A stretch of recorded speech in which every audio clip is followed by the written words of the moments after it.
మనకేమో ఆస్తులు తనకేమో పస్తులు, మన ఏమో ఆశలు తనకేమో గోసాలు. పంటను చంటి బిడ్డలా తాను కంటికి రెప్పల కాపాడుతుంటాడు.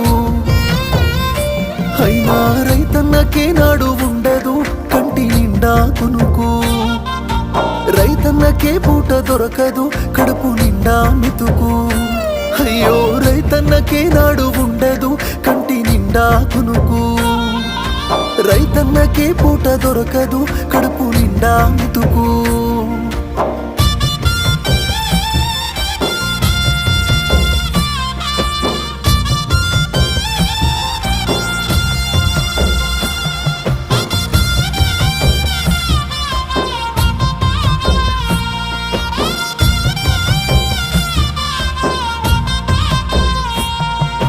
గిట్టుబాటు ధర పంటకు రాక మూడు బారిపాయే రైతన్న